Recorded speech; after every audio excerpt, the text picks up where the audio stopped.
This is the story you tell when your kids won't go to bed. Written by Darwin Dallyn. Illustrated by Fatima Arif. Dallyn and JayCee were two little boys who loved to play all day. They were very active. They had a big yard with a chain-link fence. They played ball, soccer, football, and basketball. Their puppy Cooper was always with them. When it was nighttime, they played with their toys, while their dad watched TV and their mom read a book. When it was time for bed, the boys just would not go. Mom and Dad would take them to their room only to have the boys come back out. The boys just wouldn't stay in their beds. They would end up falling asleep on the floor or couch. Mom and Dad would have to carry them to bed. Dallyn and JayCee's parents were getting worn down. They didn't know what to do. Then one day they were talking to the boys' grandfather. He told them of the story of the Gunkalunk that had been told to him by his own father.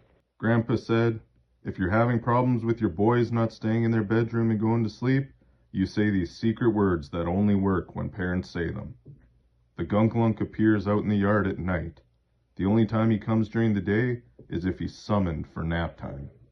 The Gunkalunk is a Tasmanian devil, a creature about 3 feet tall with razor-sharp teeth and one big red eye in the middle of his forehead. The Gunkalunk has the ability to come through walls, doors, and windows, and he bites the fingers of children who are not listening to their parents.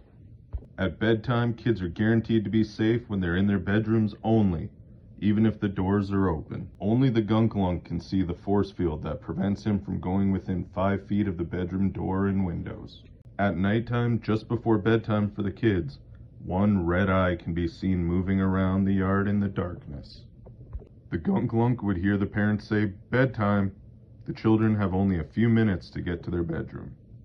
The Gunkalunk was nowhere to be seen outside in the daytime.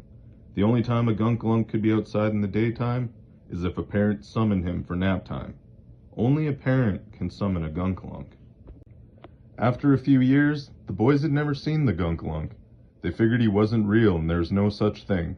They thought it was only their Uncle David out in the yard with a flashlight with red crepe paper on the end of it. The boys started to doubt that the Gunkalunk existed. Their dad took them to visit his cousin Clint, who was sitting at the table with his hands on his knees. Dad said to his boys, "So you don't believe in the Gunkalunk?" He told his cousin Clint, "Show the boys what the Gunkalunk did to you as a kid when you didn't go to bed when you were told." Clint raised his hands and showed them to the boys.